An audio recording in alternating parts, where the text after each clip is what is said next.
تو اس بارشیں سے پہلے میں تقریباً 17 سے لے کر 22 تاریخ تک ملک کے مختلف حصوں میں وقفے وقفے سے بارشیں ہوتی رہیں گی۔ اصل اس بارشیں سے پہلے سے نہ ملک کے تقریباً تمام اضلاع میں موسم خوشگوار ہو جائے گا، موسم ایسے ہو جائے گا جیسے مری کا ہے۔ تو اب بات کرتے ہیں کہ کہاں پر کتنی بارش ہوگی۔ سب سے پہلے شروع کرتے ہیں رائے زون کے علاقے، پٹوار کے علاقے، کشمیر کے علاقے، گلگت کے علاقے، ہزارہ ریجن کے علاقے، خیبر پختونخوا کے تقریباً 70% علاقوں میں اچھی بارشیں ہوں گی وقفے وقفے سے۔ اس کے علاوہ سیالکوٹ گجرات میں تقریباً 50 یا ان علاقوں میں 50 یا 100 ملی میٹر تک بارش ہو سکتی ہے۔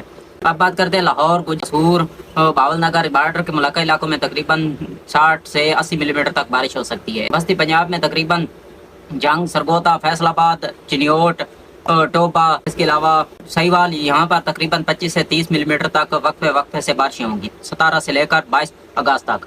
17 سے لے کر 22 اگست کے بعد بھی ملک میں ہلکی پھلکی بارش ہوتی رہے گی اگست کے باقی دنوں میں۔ اس کے علاوہ بات کریں جنوبی پنجاب کی، جنوبی پنجاب میں تقریباً بہاولپور، ملتان، رحیم یار خان، راجن پور، مظفر گڑھ، ڈیرہ غازی خان، یہاں پر تقریباً 10-15 ملی میٹر بارش ہوگی، تقریباً وقفے وقفے سے ہوگی، کبھی 5 ملی میٹر، کبھی 10 ملی میٹر، کبھی 8 ملی میٹر، اس طرح 17 سے لے کر 22 اگست تک بارشیں ہوتی رہیں گی۔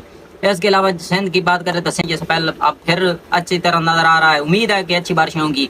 تو اس میں جو ٹھٹھا، بدین، کراچی، حیدرآباد، ہوپ، لسبیلا، یہاں پر اچھی بارش ہونے کے امکانات ہیں، تقریباً 30 سے 35 ملی میٹر تک بارش ہو سکتی ہے۔